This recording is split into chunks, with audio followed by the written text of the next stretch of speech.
My fiance said I was too available and unattractive at our own engagement party. She was standing in the center of the room, holding a glass of champagne, surrounded by her influencer friends. The lighting was perfect. The music was some soft ambient track she'd picked out. From across the room, I could see her laughing, the sound swallowed by the polite chatter of our guests. I was just standing there feeling a little out of place, as I always did at these things. I'm a builder, a man of blueprints and solid foundations. Her world was one of filters and fleeting moments. Then her voice cut through the noise. It wasn't loud, but it carried. She said, "He's sweet, but sometimes he's just too available. He's always there, always ready. It's not attractive. A man needs to have some mystery, make you chase him a little." The music seemed to stop. The chatter faded into a dull hum. All I could hear was the quiet, cruel laughter from her friends. It echoed in the sudden silence of my own head. I didn't feel anger. I didn't feel sadness. I felt clarity. Like a structural engineer who's just spotted a fatal crack in the foundation.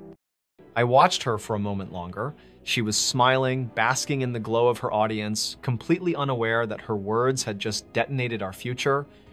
I walked over to her. The small group fell silent as I approached. She looked up at me, that self-satisfied smile still playing on her lips. I looked directly into her eyes. I said, "You're right, I'll work on that." She beamed a look of pure triumph on her face, as if she'd just successfully trained a disobedient pet. She leaned in and kissed me on the cheek, whispering, "I knew you'd understand." She had no idea. That wasn't a promise. It was a declaration of war. To understand what happened, you have to understand who we were. My name is Nathan. I'm 32 years old. I'm an architect. My entire life, my entire philosophy is built on a simple principle. Great things are built on solid foundations. Whether it's a skyscraper that has to withstand hurricane force winds, or a relationship that's meant to last a lifetime, you don't cut corners. You do the work. You plan. You build it to last. Patience, precision, and a long-term vision, those are my tools. Chloe, my fiancée, lived in a different world. She was 29, a lifestyle influencer. Her world wasn't built with concrete and steel, it was built with likes and shares. For her, life wasn't a structure to be built, but a continuous stream of content to be curated. Our relationship for me was the foundation of my future.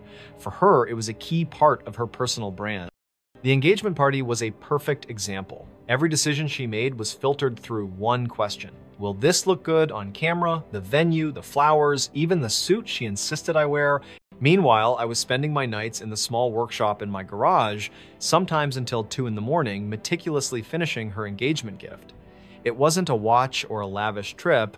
It was a scale model detailed down to the millimeter of the future home I had designed for us. I'd built it from scratch out of walnut and acrylic with a tiny LED system that could light up the whole house. To me, it was the ultimate promise. It was tangible proof of a future built with care, with my own 2 hands. Her reaction when I gave it to her right before the guests arrived was the first real sign. She smiled, but it didn't reach her eyes. She said it was so thoughtful, but I could see the flicker of disappointment. She was hoping for something she could immediately show off in an Instagram story. A designer bag, a piece of jewelry. The model, for all its craftsmanship, was too complex. It required a moment of quiet appreciation to understand its value. It wasn't easily digestible content. Looking back, the red flags were everywhere. I had just chosen to ignore them, labeling them as quirks. There were the little comments about my job. "Architect sounds so fancy," she'd say, "but really, it's just a high-end draftsman, isn't it?" She'd say it with a laugh, so I'd laugh along, ignoring the sting. There were the constant comparisons. Jessica's boyfriend just took her to Bali. She'd mentioned casually scrolling through her phone. "He's in finance, must be so busy, right?" The subtext was always there. "You're not busy enough.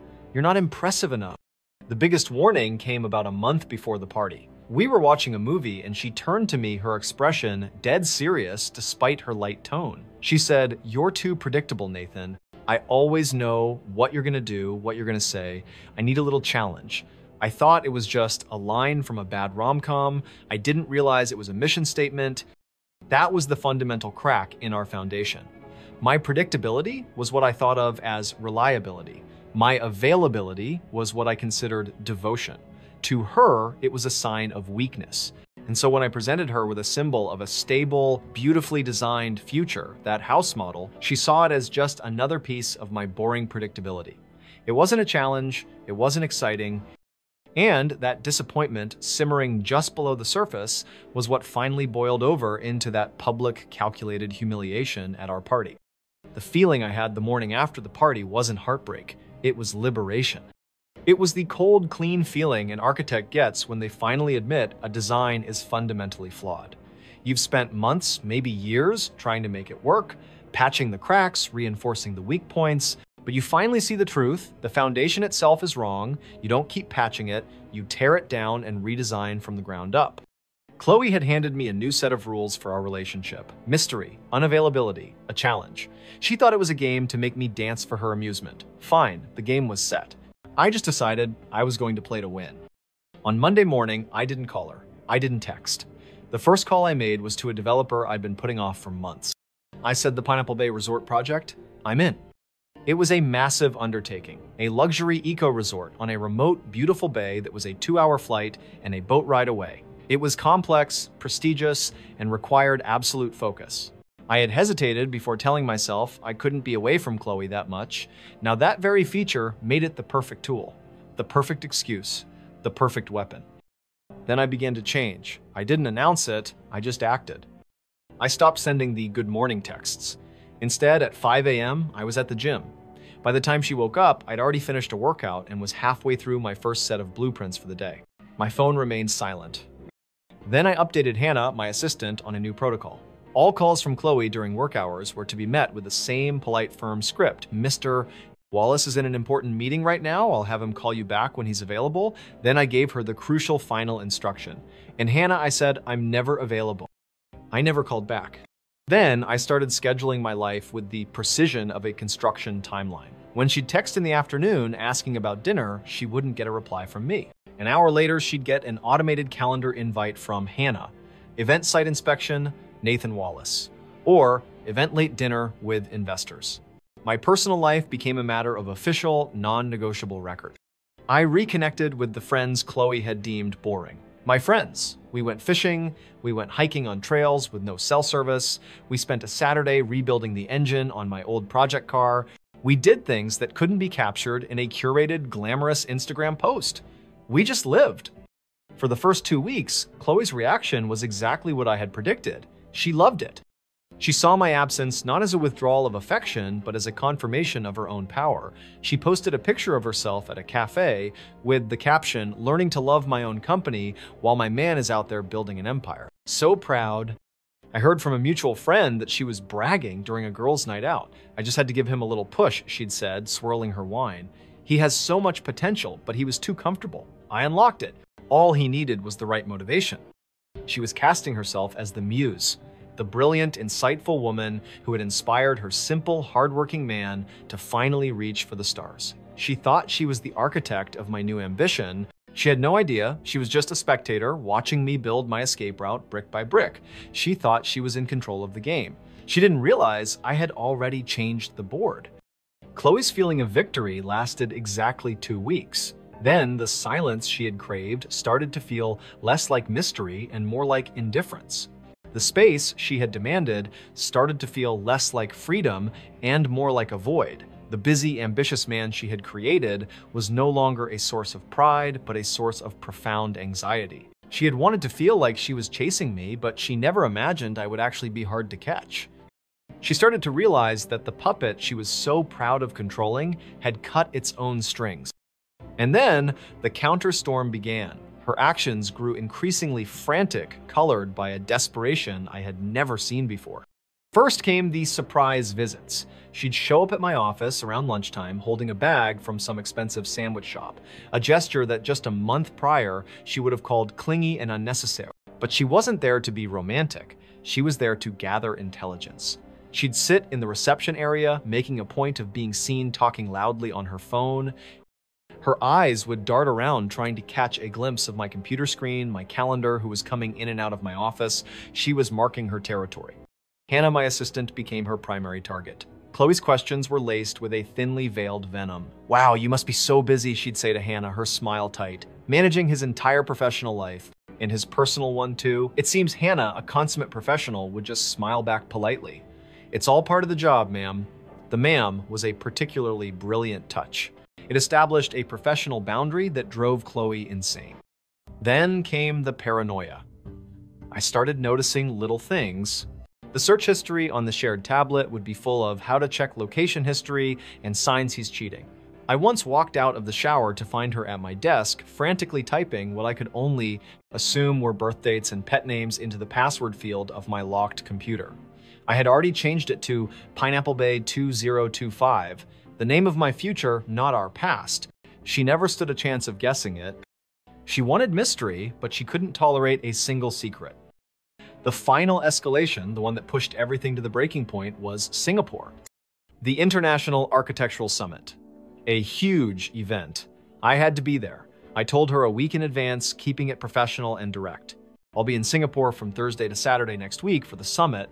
Her face went pale. "Singapore?" she asked, her voice dangerously quiet. Then the forced brightness. "Oh, amazing. We can turn it into a little vacation. I've always wanted to see the gardens by the bay." I looked at her. The game had to end. The boundaries had to be made of steel, not sand. "No," I said, my voice calm but final. "This is a work trip, Chloe. It's wall-to-wall meetings and networking. I need to focus." It was the first time I had ever given her a hard no without an apology or an explanation attached. It was a complete sentence, a closed door. She couldn't handle it. The mask of the cool, detached girlfriend shattered. "Focus on what?" she screamed, her voice cracking. "On your work or on someone else? You're hiding something, I know it." The accusations came thick and fast. I was having an affair, I was trying to get away from her, then the line I knew was coming. "You're going with her, aren't you? You're taking your assistant." I didn't defend myself, I didn't argue, there was no point. I had already built a wall of evidence in my mind, brick by painstaking brick. Her paranoia was just the mortar holding it all together. I just looked at her standing there in the middle of our living room, her face contorted with an insecurity she had created herself. Then I picked up my briefcase, walked past her, and headed for the airport. I didn't say a word, I didn't have to, the silence was my answer. Before I tell you what happened in Singapore, you need to understand why I did it this way. We're taught that strength is about confrontation, about arguing your point until you win. But there's a greater power, a quieter one. It's the power of choosing not to play the game at all. My silent exit from our dynamic wasn't an act of surrender, it was a strategic withdrawal. It was the move of a man who realized the board was rigged, and the only way to win was to walk away with his king, his self-respect, still intact. By refusing to engage in her drama, I took away her greatest weapon, the argument she desperately craved. I was simply letting her actions, her own ridiculous rules, determine her fate. In Singapore, I worked, I attended seminars from dawn till dusk, I networked with some of the most brilliant minds in my field, I was completely and utterly focused, and on social media, I was a ghost. No check-ins, no stories, no posts. This silence, for a person who thrives on constant validation like Chloe, was a form of psychological torture. She couldn't stand not knowing what I was doing, who I was with, and so she made her fatal mistake. She posted an old photo of us from a vacation in Italy a year ago. It was a sappy, overly filtered picture, her head on my shoulder, both of us forcing a smile for the camera. The caption was a masterpiece of passive aggression. "Distance can test even the strongest bonds. Sending all my love to my hardworking man in Singapore." She was painting a narrative, the loyal, lonely fiancé pining away at home. She was casting herself as the heroine in a tragic love story. But she forgot one crucial detail. Her world, the world of influencers, is filled with cameras. A friend of hers, another influencer who was also at the summit, posted a story from a rooftop mixer that evening. It was a sweeping video of the glittering Singapore skyline, and there, in the middle of the frame for a solid 5 seconds, was me. I was in a group of about 6 other architects, laughing, holding a drink, passionately debating some new design trend. Next to me was a female colleague from a Singaporean firm, young, sharp, and attractive. We were just talking shop. But in the context of Chloe's sad, lonely post, the image was devastating. The contrast was brutal and immediate. While she was curating a story of pathetic solitude, I was visibly thriving, successful, and surrounded by interesting people halfway across the world without her. I wasn't pining. I was winning. When I landed back home, I knew what was waiting for me. The apartment was a war zone. Empty wine bottles on the counter, pillows thrown on the floor. It smelled of stale takeout and self-pity. Chloe was on the couch, wrapped in a blanket, her eyes red and swollen. The moment she saw me, the storm broke. She screamed, she cried. She accused me of changing, of betraying her, of infidelity, of humiliating her. She threw every accusation she could think of against the wall, hoping something would stick. I didn't interrupt. I just stood there, letting the hurricane of her insecurity blow itself out. When she finally ran out of words, sobbing and breathless, the silence that filled the room was heavier than any of her screams. I let it hang there for a moment. Then I looked at her, my voice perfectly calm, perfectly even. I said, Chloe, I haven't changed. I am doing exactly what you asked me to do at our engagement party. I became busy, I became mysterious, I made you chase me. I took a step closer. The question isn't why I changed, the question is, do you not like the result? Or do you not like losing control? Chloe couldn't answer the question. She stood there speechless, the gears of her manipulative mind grinding to a halt, because the answer, either one, was a confession. If she said she didn't like the result, she'd be admitting her own advice was a mistake. If she admitted she didn't like losing control, she'd be exposing the entire toxic game she had been playing. For the first time, there was no filter, no clever caption, no angle she could spin. There was only the ugly, naked truth reflected in my calm, unwavering gaze. She was a king who had just been checkmated in a game of her own invention. That night, after she had cried herself into an exhausted silence in the bedroom, I officially ended it. I didn't yell, I didn't list her faults. I used the only language I knew she would truly understand, a metaphor she couldn't twist. I told her the foundation of the house we were supposed to build together has been fundamentally compromised. It was destroyed not by an outside force, but by one of its own designers. You can't build a life on a cracked foundation. Then I moved my things into the guest room. The consequences for Chloe came faster and more brutally than even I had anticipated. The internet, the very tool she had used to build her fragile kingdom, turned on her with breathtaking speed. The comments on her friend's Singapore story shifted from "poor Chloe" to "wait, her boyfriend looks like he's having a great time" to "something isn't adding up here." Her carefully constructed narrative of the lonely, devoted fiancé was shredded in a matter of hours. Then her influencer friends, the ones who had giggled at her cruel joke at our party, began to distance themselves. Their support system wasn't built on loyalty, it was built on mutual brand benefit. Associating with a drama where Chloe was so clearly in the wrong was bad for their image. The invitations to brunches and brand events stopped coming. The supportive comments on her posts were replaced by a deafening silence. Her smaller brand sponsorships, the ones that paid for her designer coffee and yoga classes, started pulling out. They sent polite emails about reevaluating marketing strategies, but the message was clear: no brand wants their product associated with a public, messy breakup where their ambassador looks like the villain. Watching all this unfold, I finally understood something profound. The problem wasn't a lack of loyalty. The problem was the very nature of what she called her social circle. It was all about a concept I'd later learn was called social capital. There are two kinds. There's bonding capital, which is built on genuine trust, shared history, and real affection, the kind I have with my oldest friends, who would help me move a body, no questions asked. And then there's bridging capital. This is the currency of the influencer world. It's built on surface-level relationships, on mutual benefit, on image and opportunity. Chloe's entire network was made of bridging capital. Her friends weren't friends in the true sense. They were people who admired the perfect couple aesthetic that I, as her devoted, successful partner, helped provide. They connected with her because of the glamorous image, the potential for collaborations, the reflected glow of a seemingly perfect life. So when the foundation of that image, me playing the part of the adoring available boyfriend, was removed, her social capital didn't just diminish, it evaporated instantly. Those people didn't betray her. They simply acted according to the unspoken terms of their relationship. When the perceived benefit is gone, the connection is terminated. She had built her entire world on a network of hollow alliances, and all it took was one person to stop playing his part for the whole fragile structure to come crashing down. It was a brutal but logical lesson on the danger of building a life out of superficial values instead of authentic human connection. 3 months passed. The world kept spinning, but Chloe and I were now on entirely different planets orbiting different suns. Her world was a frantic, desperate attempt to recapture the light she thought she commanded. I saw it through the grapevine, through the digital breadcrumbs she left behind. Her world was a coffee shop on a Tuesday afternoon, not for the coffee, but for the photo.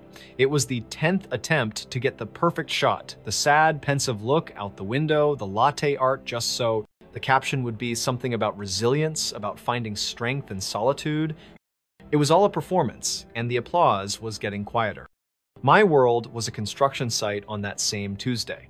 It was the salt spray from Pineapple Bay hitting my face, the roar of machinery, the tangible feeling of a blueprint coming to life.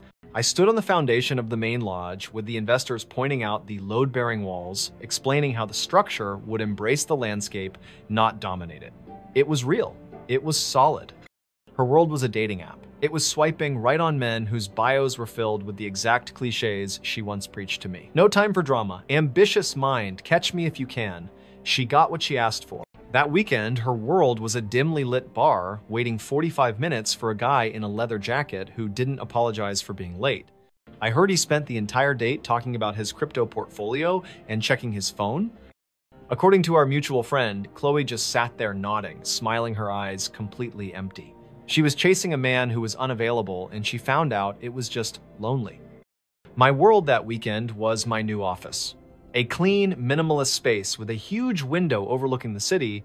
The sign on the door read Wallace Designs. Hannah, now my head of project management, brought me a coffee, and we spent 3 hours hashing out the final details for a new client proposal. There was no drama, no mind games, just mutual respect and the shared joy of creating something excellent. There was a sense of peace, of rightness that I hadn't felt in years. Her world was a downward spiral of diminishing returns. The brand deals dried up, the friends stopped calling, her content became a repetitive loop of motivational quotes. She clearly didn't believe herself. My world was an art gallery on a quiet Sunday afternoon. I wasn't there to network or to be seen. I was there because I loved the quiet conversation between a painting and its viewer. I was standing in front of a massive abstract piece, lost in the chaotic beauty of it, when a voice next to me said, "The use of color is just breathtaking, isn't it?" I turned. She was a woman with kind, intelligent eyes. She wasn't playing a game. She wasn't trying to be mysterious. She was just a person sharing a genuine moment. She was an art critic. We talked for an hour about art, about architecture, about the foundations of things. Her name was Catherine. And for the first time in a long time, I wasn't thinking about the past. I was just present in a world that felt solid, real, and full of potential. Looking back on it all, I finally understood. Chloe never wanted an unavailable man. She wanted the drama of making an available man compete for her attention. She wanted the thrill of the chase, but only if she was guaranteed to always be the prize. She manufactured a problem that didn't exist just so she could feel desired while watching me try to solve it. Her entire strategy was based on a flawed, childish premise she'd probably read in some online magazine, that a man's value is in his scarcity. My value to her wasn't in my character, my loyalty, or my love. It was a commodity like a limited edition handbag that became more desirable the harder it was to obtain. When I refused to play the game, when I took her at her word and simply built a life that didn't revolve around her, the entire illusion shattered. Because her world wasn't built on love, it was built on my attention. The greatest lesson I learned from this wasn't about love, but about value. Presence, devotion, prioritizing your partner, these aren't symptoms of being unattractive or boring. They are the load-bearing columns of a mature, stable relationship. They are the foundation. Anyone who sees that foundation and calls it unexciting isn't looking for a partner to build a life with. They're looking for a supporting actor in the movie of their own life. I decided finally that I was done with auditions. I was going to be the architect of my own story. A few months ago, a text message came through from a number I didn't recognize. It was Chloe. It was a long, rambling paragraph, an essay of regret. She wrote about how she'd been in therapy, how she realized her insecurities had destroyed something beautiful, how she had never met anyone who treated her as well as I did, and how she hoped one day I could find it in my heart, forgive her, and maybe try again. I read it once, then a second time. I didn't feel anger. I didn't feel anything at all. It was just noise from a world I no longer inhabited. I didn't reply to her text. Instead, I opened my web browser. I found the online edition of Global Architect magazine. There was an article from the previous month, a feature piece on the Pineapple Bay Resort, calling it a masterpiece of sustainable luxury. At the top of the article was a photo of me on a stage in a sharp suit accepting the Design of the Year award. I copied the link, I pasted it into a new message to her number, and underneath it, I typed just 2 words. I'm busy.